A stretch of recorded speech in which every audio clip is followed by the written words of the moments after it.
100 Days, 100 Letters. Rabbi Weiss is a campaign coordinator of Values for Voices 2021, in which scholars of varying faiths send letters to the president, vice president, and Congress, connecting core American values to religious traditions. She was named as one of the 10 faith leaders to watch by the Center for American Progress in 2018. Her writings extend to biblical concepts of God, biblical poetry, and metaphor. And now, Rabbi Andrea Weiss. Thank you, Wendy. It's nice to be here. When I don't remember who it was, Wendy, I don't know if you're the one who emailed me, but looking for a professor at HUC who might be able to teach this topic. And I offered to do so myself, in large part because I feel such bonds of affection and gratitude to the women of Reformed Judaism. And I am delighted that also joining us, this is, you're getting an extra bonus, is Rabbi Dr. Tamara Eskenazi, my teacher and colleague and mentor at the Hebrew Union College in Los Angeles. And together we had the immense privilege and pleasure of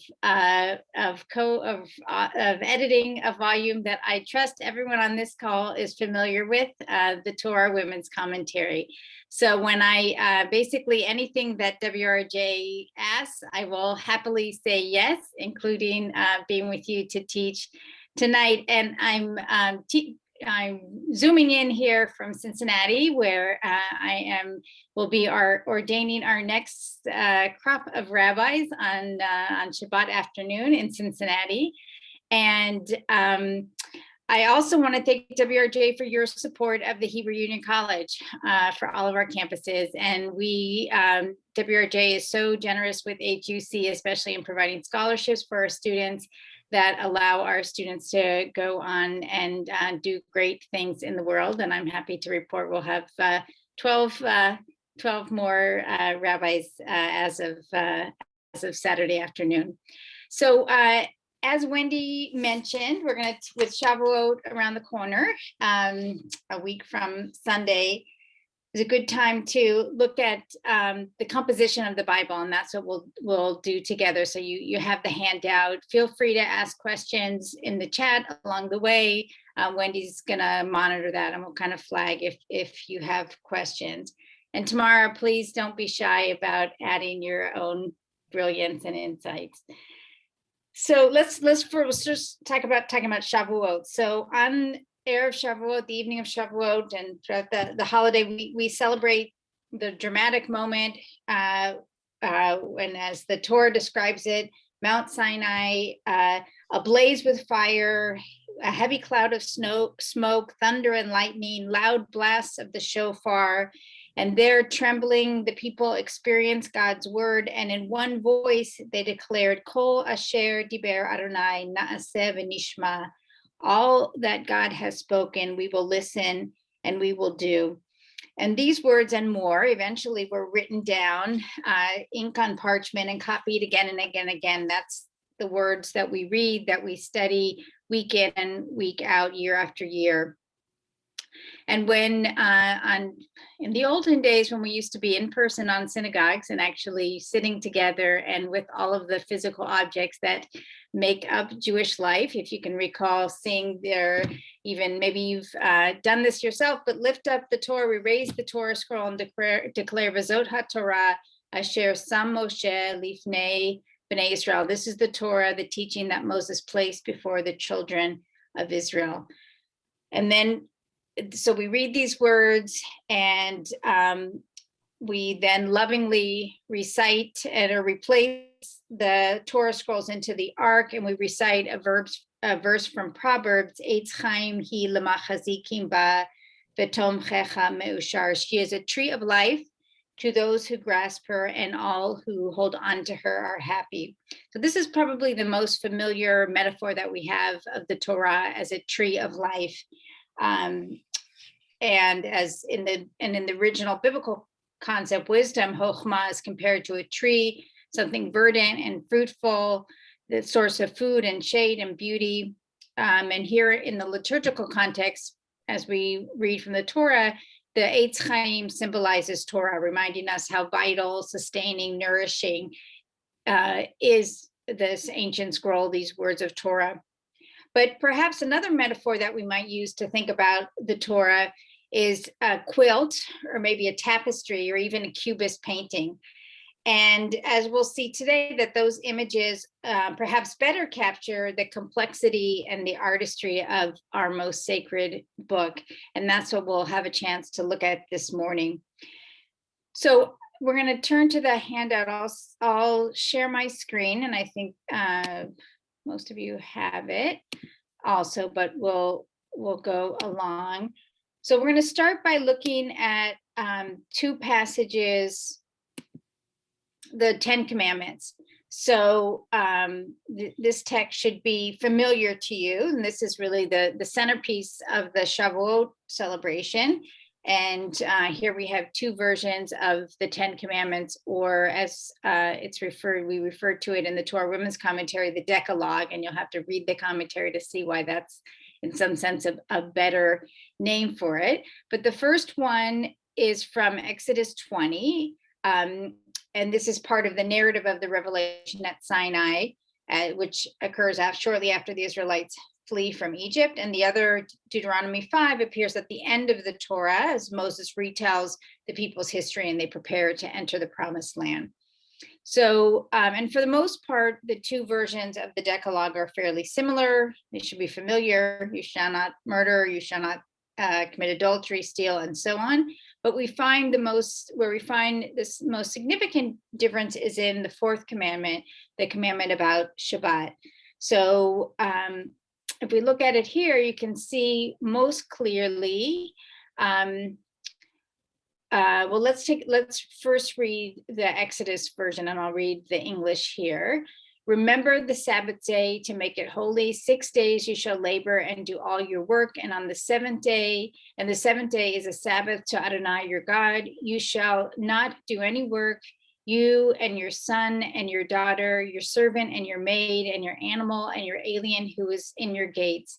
Because for 6 days Adonai made the skies and the earth, the sea and everything in them, and God rested on the seventh day. On account of this, Adonai blessed the Sabbath day and made it holy. So that's the version. I want you to compare this and ask yourself what's different, particularly look for differences when we look at the Deuteronomy version. So, and that begins, instead of Zahor at Yom HaShabbat, Shamor at Yom HaShabbat. So observe the Sabbath day to make it holy, as Adonai your God commanded you. 6 days you shall labor and do all your work. And the seventh day is a Sabbath to Adonai your God. You shall not do any work, you and your son and your daughter and your servant and your maid and your ox and your ass, or any animal and alien or who is in your gates, in order that your servant and your maid will rest like you. And you shall remember that you were a slave in the land of Egypt, and Adonai your God brought you out from there with a strong hand and an outstretched arm. On account of this, Adonai your God has commanded you to do the Sabbath day. And so let's take a look, comparing those two texts. What strikes you as well, let's first look at the Exodus version. According to this version, here you'll note what is the reason, according to the Exodus text, for celebrating Shabbat.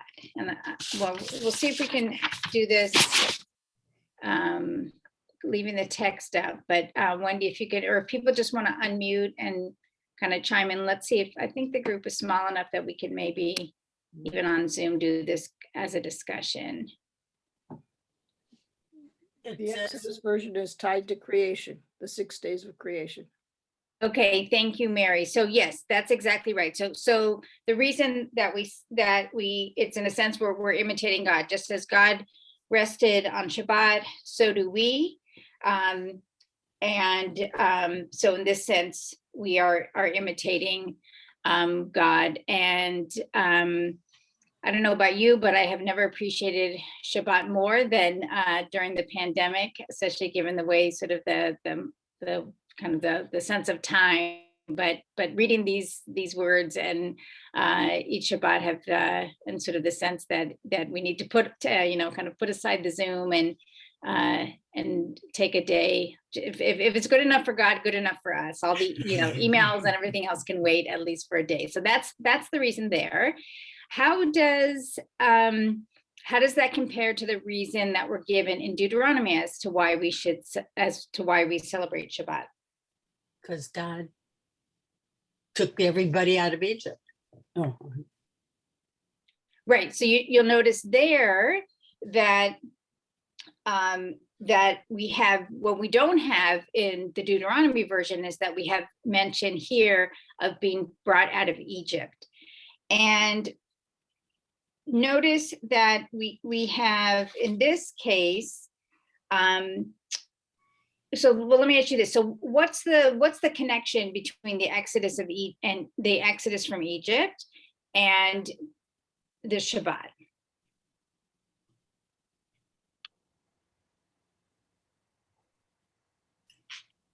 How does the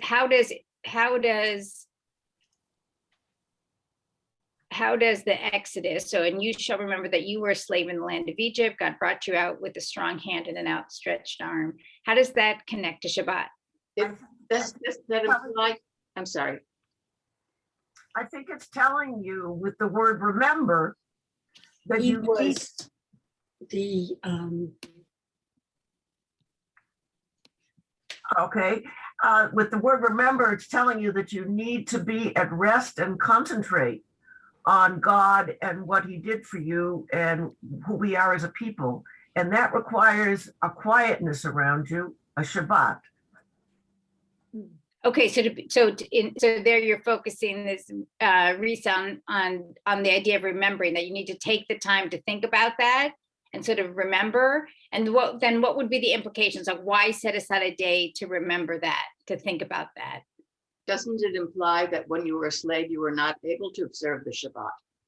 Okay, so that's one aspect, that freedom then is connected with being able to have the leisure to have a day of rest. So that's connected with freedom, something that couldn't happen if you weren't free. What else?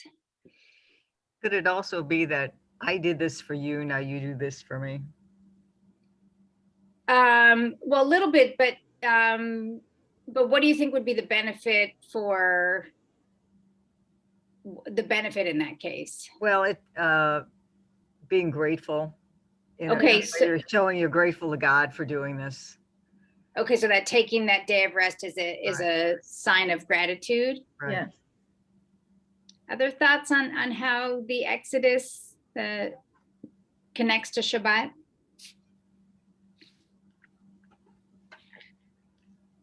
Everybody gets to celebrate it. Everybody in the family, the animals, it applies to everyone. And we were slaves, and then everybody gets a chance to relax. Nobody works on that day. Good. So there's a democratization there that everyone, and you see, and you mentioned even the animals also rest on Shabbat.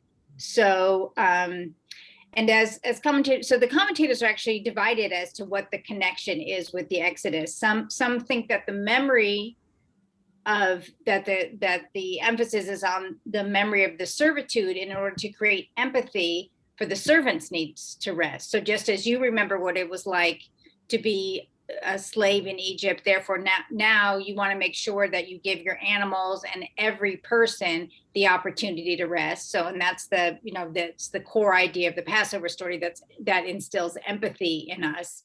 That's so central. Others believe it's, and this Wendy gets to the point that you were making, that it's God's redemption of Israel. So reminding us there of what God did for us. So therefore, that's also as well. And that also has the sense of, in just as we talked about with the Exodus account too, that it's imitation of God. So just as God did this kind and generous, wondrous act for us, that's also how we should treat other people as well.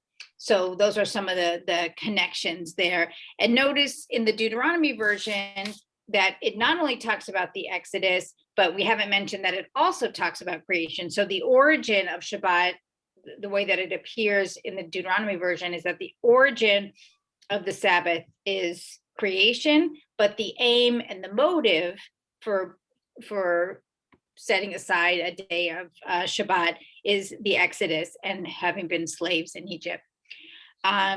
So now let's see. So we have these two versions, as we mentioned, that are slightly different. So I want you to take a look at what we find in this Qumran manuscript.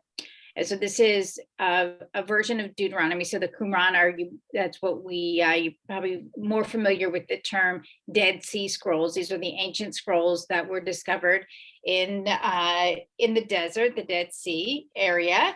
And let's see what this text does with that.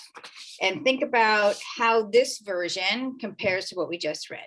So observe the Sabbath day to keep it holy, as Adonai your God commanded you. 6 days you shall labor and do all your work, but on the seventh day, the Sabbath to Adonai your God, you shall do no work in it. You, your son, your daughter, your servant, your ox, your ass, your cattle, your sojourners who are with you in your gates, and your servant and your maidservant may rest with you as well. You shall remember that you were a slave in the land of Egypt, and Adonai your God brought you out from there with a mighty hand and an outstretched arm. Therefore, Adonai commanded you to observe the Sabbath day and keep it holy. For 6 days, Adonai made the heaven and earth and the sea and all that is in them. And God rested on the seventh day. Therefore, Adonai blessed the Sabbath to keep it holy.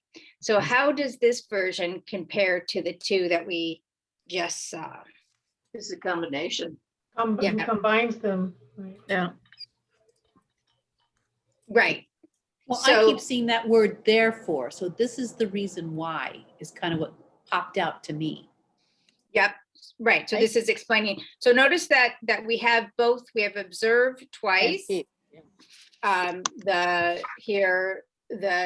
we have both the Shamor and the Zachor, and you can see the way that keeping it holy is repeated 3 times. But this is a composite version, meaning that it's taking basically both the Exodus version with the emphasis on creation and the Deuteronomy version with an emphasis on Exodus and putting them together. And one question to think about is if you had just read this in isolation and we hadn't looked at the other, would it be obvious to you, or do you think you would notice that this might have combined 2 versions? No. No, you wouldn't necessarily, in the same way that you wouldn't necessarily notice, but now that we've seen the 2 sources with this, you can see the way that this text is bringing the 2 together in a way, so as to not, when we have 2 versions, not saying one is the correct one, but combining the 2. One explains it more. The one about coming out of Egypt explains it more. Right. Yeah, and that, as we said, that's kind of the motive for it, as opposed to the origin of this.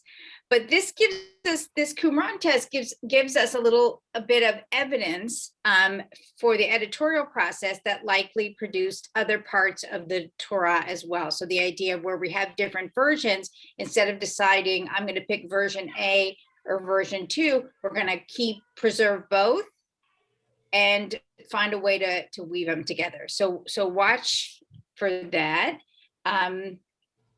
as well. Andrea, what comes first? What's the time? Qumran is later. How much later? I don't. Tamara, do you know? I don't know. I don't know the date on this. I'm going to phone a friend and ask Dr. Eskenazi. Do you have any clue? You don't. Yeah, I don't. These are hard to date, but definitely after. Okay, yeah, and So clearly combine them, because I was wondering if it was a combination or a split. Well. So Rita, that's good thinking. In this case, it's and from other factors as well, we know that this is a later text. Right there. When I did my doctoral studies at the University of Pennsylvania, I studied with Dr. Jeff Teague, who both wrote a very important commentary in the book of Deuteronomy, but one of his early books was called Empirical Models of, I forget the second half of the title, but basically what he was looking at is for what we're going to talk about in a minute, this idea of this, what you may have heard, this theory of the documentary hypothesis, that there are various sources put together to create the Torah. And what we don't have a lot of is what we see on this page, which is where we have a text and then the sources that went into it, which allows us to actually see how did ancient scribes or redactors actually put a text together. This is one of the few cases. There are other examples, and so what my professor, Dr. Teague, did was to look for, are there other ancient examples in other kinds of ancient literature where we have both the individual sources and then a later text that puts the sources together. So some of the other texts that he has, and the way that he got interested in this is his doctoral work was on some Mesopotamian texts in which we see this this phenomenon. Also, if you look at some New Testament texts, also we can see some of the same phenomenon. So this is one of the passages that he studies in that work. Rabbi, it seems that looking at all this, it seems, at least to me, obvious that God didn't write the Torah. And if it was so obvious, then why? I mean, I've grown up Reform, and it was never, in my generation, it was never that God gave the Torah to Moses. You know, Shavuot for us was always that God gave the 10 Commandments. How did it turn into, or was the 10 Commandments story a dilution? I mean, which was first, that it was the 10 Commandments or the Torah with the 10 Commandments in there? Well, I think this seems that there's just no way that God wrote it unless somehow he whispered in Moses' ear and then Moses told people, and then none of this seems to make sense. I mean, this just all seems human authorship. Well, so that's the definite, starting point. I mean, so the story that we read about, when that's sort of the story as I was retelling at the beginning was, and that is Moses on Mount Sinai who receives revelation from God. And the question is, and we could do a whole other session on that text, but was this just a call? Was this just a voice? I'm looking at Rabbi Stan David there, who studied this with me in the LA Beit Midrash. So Stan, if you remember, we actually looked at this topic of revelation, and if you look closely at the Exodus version, where on that moment of Mount Sinai, where Moses hears God's call, God's voice, and the question is that just this kind of moment of revelation without the specific words, or is this, and has the tradition developed these very specific words, kind of Moses as dictator writing God's words? So I'm going to read Kol here as this moment of revelation, but as the Torah as a sacred book, but is the work of human authors who are recording sort of their experience of revelation. So that's sort of the starting point here for this conversation. And so what the focus really here is on the artistry, sort of how did this, what we know as the Torah, come about? So let's take a look at the Exodus. I mean, going back to Genesis. And because we're going to look at some of the other parts of the Torah that also give rise to this notion that the Torah as we know it was put together from different strands, and how did that theory come about, and what are some of the clues that we have here? So you can see in this version from in this account from Genesis 6-8 of the flood story. This is the story of Noah, who was an each tzaddik, a virtuous man, unblemished in his generation. And you can see here, so I'll just read a little bit here, that Noah walked with God. And I want you to see that I've highlighted in yellow here the way in which, when here, the word for God, the Hebrew word is Elohim, sort of general word for God.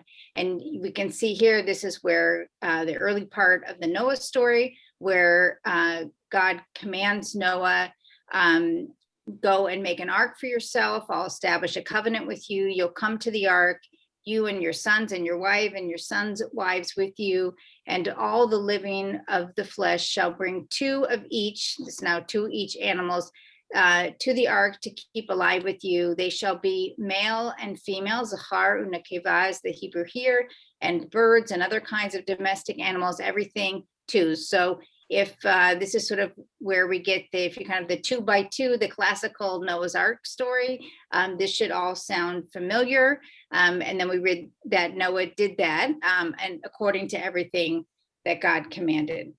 And this is in Genesis 6. And then if you notice, now compare the passage that comes directly after this, where now all of a sudden we're speaking about God, but not using the word Elohim, but what's called the tetragrammaton, Yud He Vav He, the 4 words for God. We as we pronounce these 4 letters with the word Adonai, meaning Lord here, which is often you'll see the English translation. Dr. Eskenazi finds her students if they render that Yud He Vav He in English as the Lord. Tamara, how much have you raised over the years? Probably a lot of tzedakah. So Not you can see. Not that much, maybe a few dollars. Okay. So you can see this in this text. So it's the same. We're just gone from chapter 6 to chapter 7, but all of a sudden now referencing God as, instead of Elohim, as Yud He Vav He. And here's saying to Noah, come, you and all your households, into the ark, for I've seen you as virtuous, the same word tzaddik, in front of me in this generation. Of all the pure animals, take 7 pairs, man and his woman. So notice that the phrasing is different, ish ve'ishto. And of the animals that are not pure, 2, man and his woman. So the same phrasing, which is different than the male and female that we saw above. Also of the birds in the sky, 7 pairs, male and female, to keep the seed alive on the face of the earth. And Noah did according to all that Yud He Vav He Adonai had commanded him. So how does this passage compare to the first? And what are some of what's similar, what's different here? And how might you account for the differences that you see? You have the 2 versus the 7. Right. So how did that change out? Is it because all of a sudden we had to make sure we had, a pair for each day of the week? I don't know, but that's the main difference that you see right away. I never thought of the pair there. That's for the 7 days a week. That's it. Good thinking there. I think it's a different voice. It's a different voice. A different voice is written here. Okay, so it's sounding like a different voice there. Yes. Yes, the first one is more in the lines of like a story, where the other one is more rigid. Right, so you can kind of, you can hear this is the different voice, and that's pointing out kind of the different narrative style that the second one sort of a little bit more formal. And I should just point out, because I'm like a little nervous now talking about this passage, since Dr. Eskenazi wrote the commentary in the Torah room and the commentary on Parshat Noah. So please chime in if other things. Flo, did you want to add? Yes, the first one talks about make yourself an ark of gopher wood, and this one doesn't talk about making it. It says come into an ark. Right. Good. So yeah, Margie. Wait, you're on mute. What is the significance of the purity, which is Yeah, mentioned what I was gonna nowhere ask. in the first paragraph, and yet it is very discerning that he only, you want 7 of the ones that are pure. What means to be pure in this sense?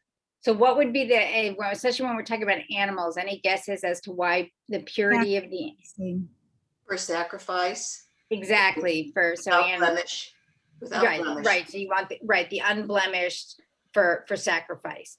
So you see from this, and we will that in these cases we've seen some differences. So a difference in number. Are there 7 pairs, 7 and 2 versus so 7 pairs of pure and 2 pairs of impure, or just 2 male and female? The phrasing is different. Again, this male, female versus man and his woman.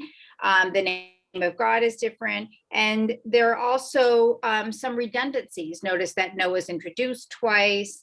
He's, as someone else pointed out, he's commanded to bring the ark. And they both note that both passages end by saying that Noah did accordingly. So that the details are redundant. Let's see what happens next.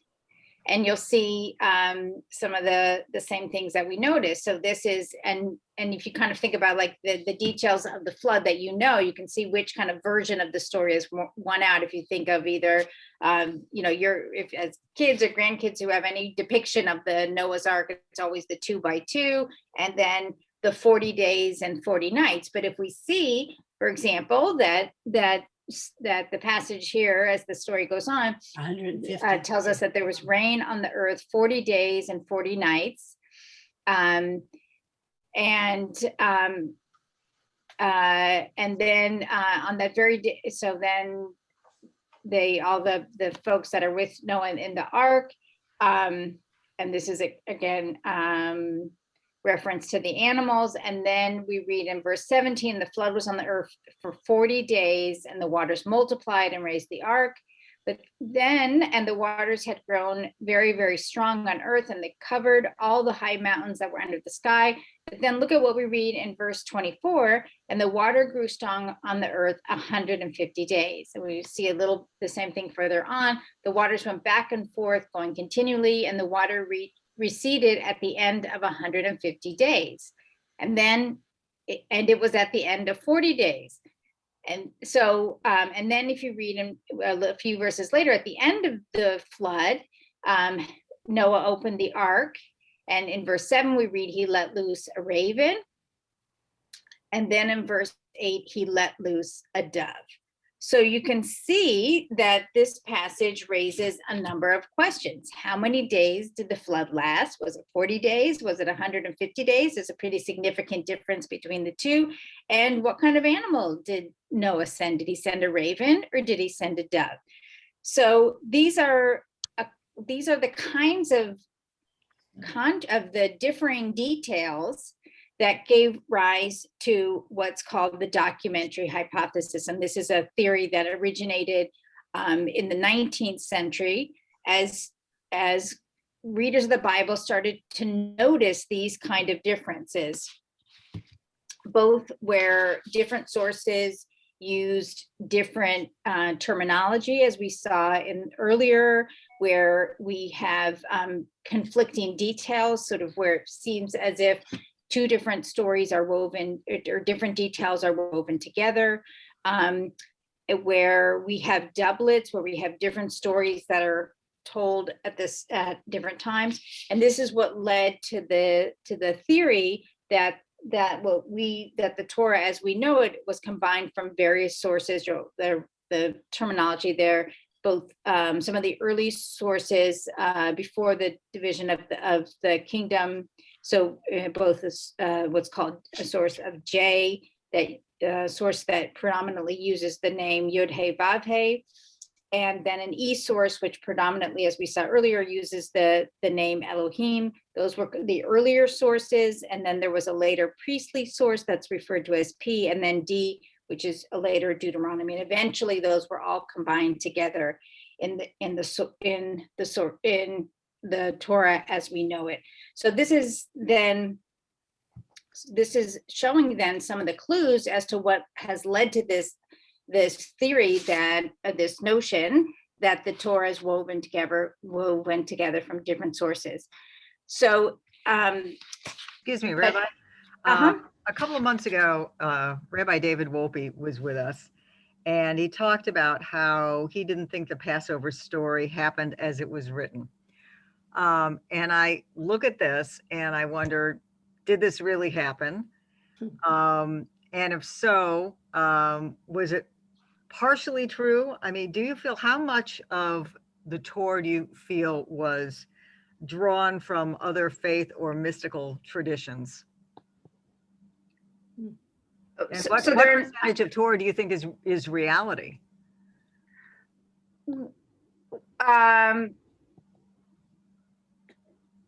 want to kind of rephrase the question. So I guess part of the assumption is, what is the assumption that you're coming at? Is the Torah a history book? So this is not a history book. This is the Torah is our sacred record of the story of, I would sort of describe it in a sort of big picture of the story of the relationship between God and the Jewish people as recorded over time, and as that experience has been recorded and preserved.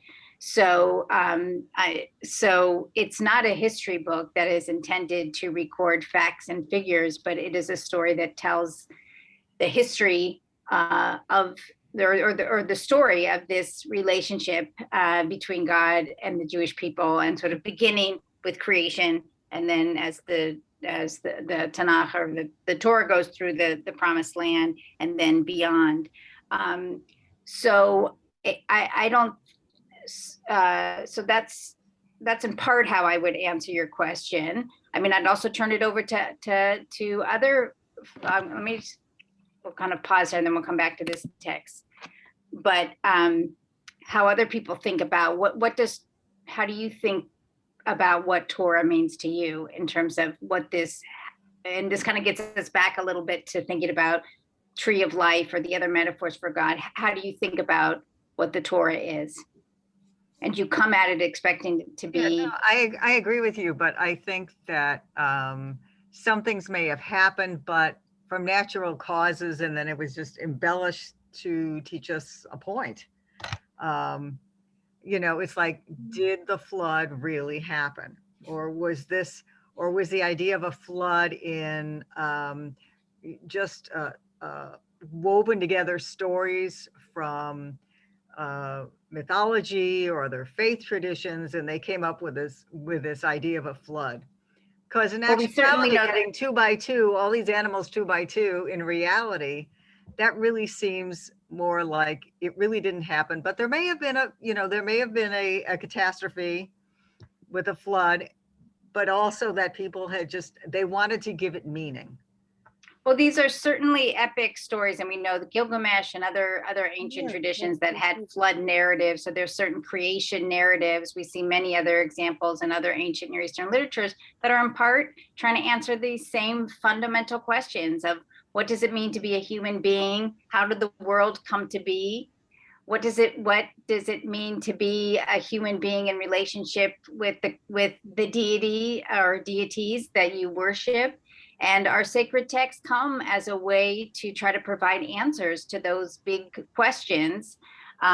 This is the Jewish people's record of our pondering those questions and putting together answers. There's no sort of one answer. And also, as you said, Wendy, trying to gain meaning from the past, and that we can then provide meaning into the present. Let me pause just to see how other people. How do you look at Torah? So Shavuot gives us a good moment to pause and say, what does this sacred text mean to you? Does it? I mean, I'm interesting to hear that Rabbi Wolpe came to teach about the Exodus. He's quite famous for having given a sermon on that topic a number of years ago.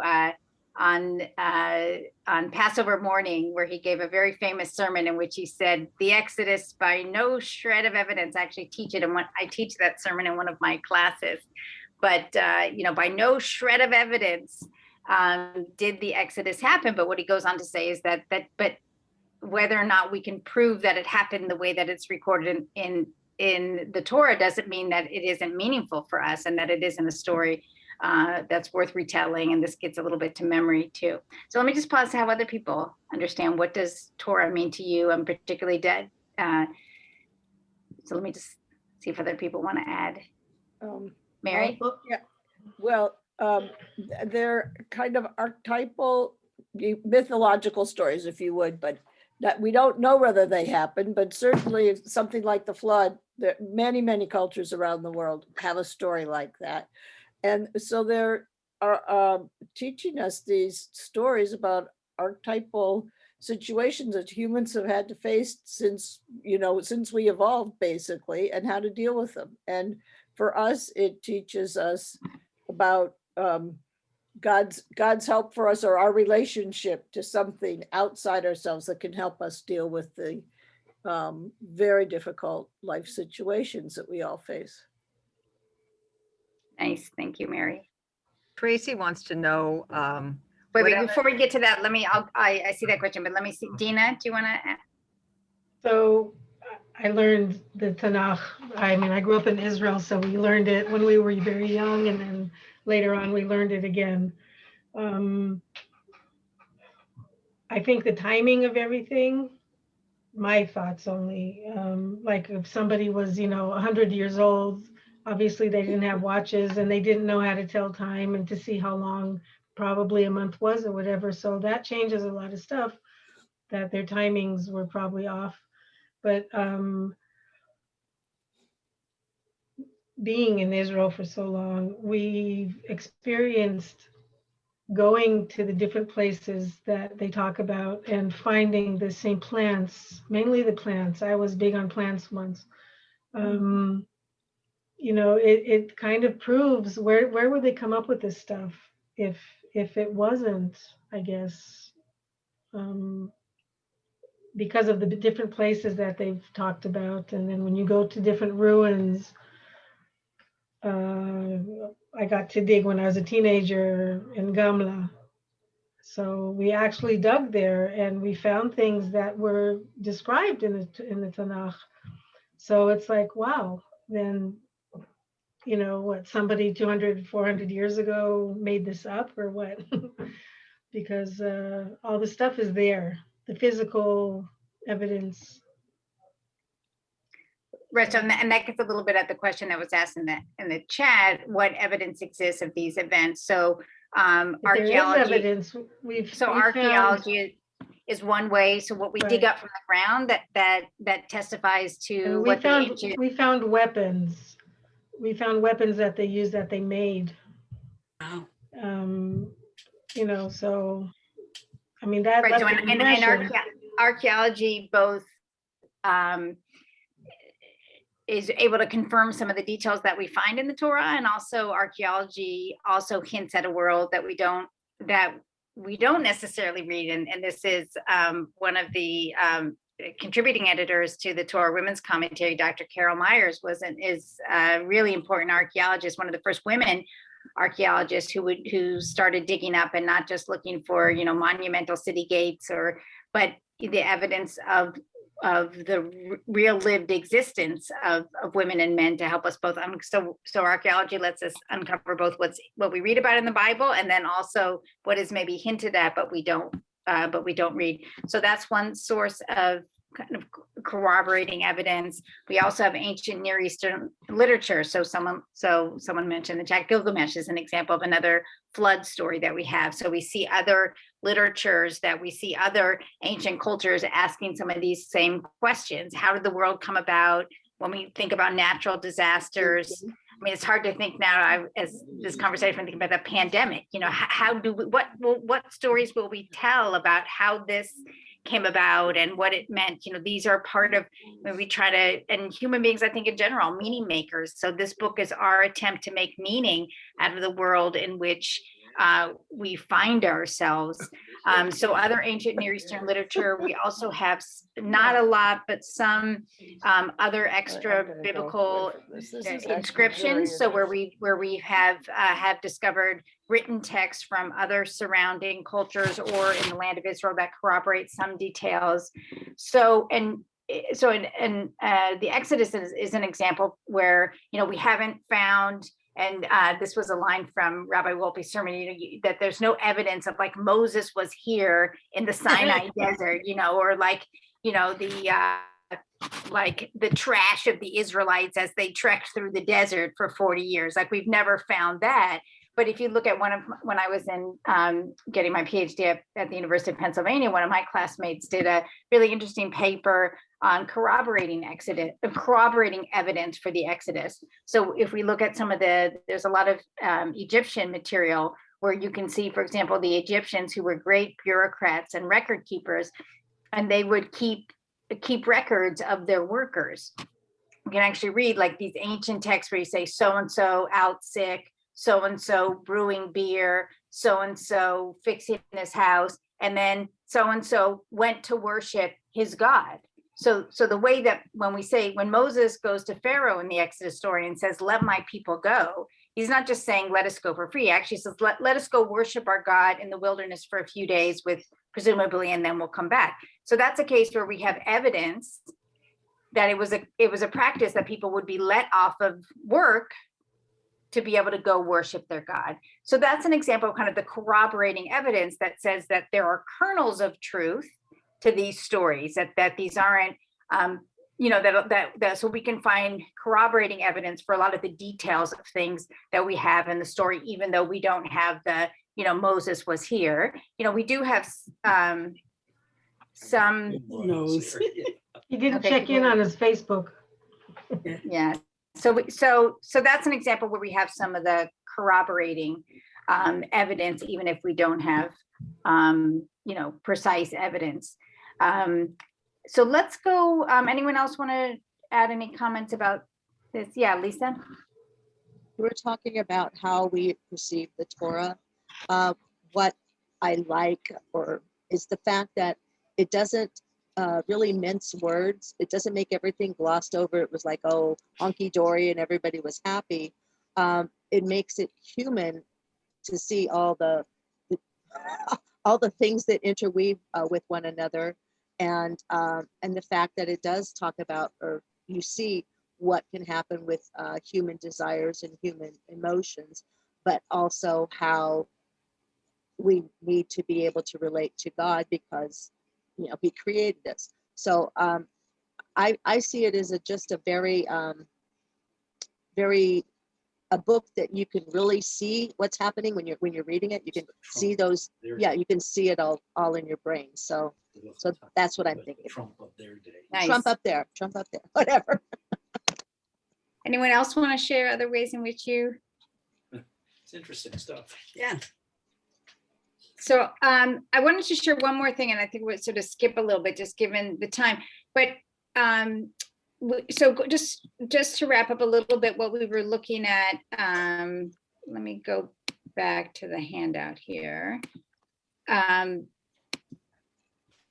So you might ask, so as we talked about, we looked at some of the clues particularly in the flood story that give rise to this idea that there were different sources. And just as we saw in the Qumran text, that the evidence there, or that the redactor who put this together decided so if we have different versions of the text, and this is taken, this translation is from, and I think I have the source here somewhere, here, from Richard Friedman. And if you're interested in this notion of the different sources within the Bible, a good source for that is Dr. Richard Friedman. He's written a number of books on this topic. One is Who Wrote the Bible, is his most famous book on this topic. And also Bible with the Sources Revealed, which is actually, you can see he uses different colors, different fonts to actually show you. You can see the 5 books of Moses, but with the different sources, and that's where these translations are coming from. But you can see that the Torah shows us the same thing that we saw in the Qumran manuscript here, where the decision was not to pick version A or version B, but to weave them together, even if there were some inconsistencies. And that's the decision that we see throughout the Torah as well. that, and there's an important message, I think, in this, which is that, which is to opt for multivocality, to let in many voices and to be able to live with the inconsistency. So it's a little confusing as a reader. You have to ask, well, did they bring two animals or 7 pairs? Did the flood go for 40 days, 150 days? And when scholars in the early 19th century and started putting together the documentary hypothesis, there was an attitude about the redactor, like the redactor was either like kind of a bumbling idiot that just sort of willy-nilly put these sources together. And then work that was done later was to appreciate the artistry of the redaction and the ideology behind that. The idea that there was a willingness to live with inconsistency in order to preserve the maximum number of voices and let me go to I'm going to kind of skip to the end. You can look at these, but this quote here from Moshe Greenberg here writing about Exodus. He says, enough tensions remain to render plausible the guess that not all the elements of this version were from the first united. So he's sort of saying that there likely were multiple versions. He's talking about Ezekiel, later text, but they have been put together with some art. He who did so, this is talking about whoever redacted, in this case it was on Exodus, did so must be supposed to have recognized the incompatibility of those elements upon which modern critics base their analysis. Yet what was conveyed by the composition as a whole overrode the considerations of consistency and total coherence. So again, the larger message, which I think is an important one for us today, is this idea of preserving multiple voices, even where they contradict. So I think one of the value that comes from looking at the different sources in the Bible is this inherent value of listening to multiple, even conflicting voices, and the way that it can strengthen us as individuals and as a society if we embrace diverse perspectives and even literally put them, like to be able to live with different perspectives side by side on the same page. And there are a number of other biblical scholars that write about this idea, this decision, this editorial decision to let in as many voices as possible, even where there are inconsistencies. So, for example, William Propp in his commentary on Exodus writes, how were the editors able psychologically to incorporate contradictory accounts and laws? Perhaps they felt that in recording dimly remembered events of antiquity, it was safest to preserve multiple versions. And if the Torah's compilation, let me just skip it. And he says, at any rate, at the expense of coherence and consistency, the Torah has achieved richness, mystery, and an appeal to multiple sensibilities. And Robert Alter, in his commentary, makes a similar point where he writes, in certain cases, considerations of narrative coherence may have seemed less important, giving compelling political, ideological, and literary reasons for fusing or including two variant accounts. So better to preserve as many different perspectives, even if we have to live with the tensions or the inconsistencies that come from preserving as many voices as possible. So let me just pause there if anyone has any sort of questions, reflections on it. We won't go through this. I brought you one other text, which is where we see different versions and the way that they're reconciled together in a text here. But I thought it would be fitting to end with a poem from the Torah Women's Commentary by Barbara Hollander, which I think in a certain way kind of captures, as we think, kind of to zoom out again to the question that we looked at earlier, what is Torah? And I very much love the way that Barbara Hollander talks about Torah. Even when you hold it in your arms, you have not grasped it. Wrapped and turned it upon itself, the scroll says, not yet. Even when you take them into your eyes, you have not seen them. Elegant in their crowns, the letters stand aloof. Even when you taste them in your mouth and roll them on your tongue or bite the sharp, unyielding strokes, they say, not yet. And when the sounds pour forth from your throat and reach deep into your lungs for breath, even then the words say, not quite.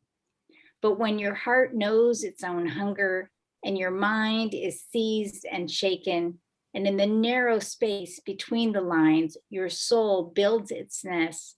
Now, says Torah, now you begin to understand. Thank you, Rabbi. I have a question. How many people do you think actually authored the Torah, and over what time period? So I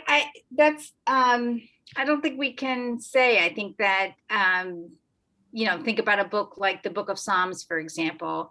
The Book of Psalms, which the traditional myth about Psalms is that these are all the words of King David, but we know that these are the outpourings of poets' hearts and people's hearts over many, many years and different people. So the work on the Torah, we can identify, there's sort of four main strands, but we can't, certainly even in the Torah, but for the Bible as a whole. If you're interested in learning more about that, I would definitely recommend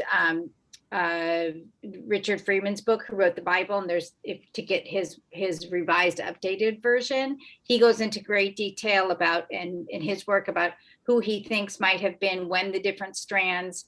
I have to say, in my own work, that's sort of, I come at this more from a literary perspective than a historic perspective, but I don't think that we can, with tremendous accuracy, date any particular strands. And to me, what's more interesting is the artistry of the text and the powerful message that it has and the relevance that it has for us today.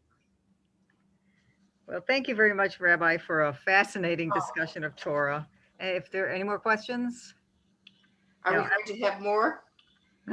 Are we going to have more Torah study like this? It's wonderful.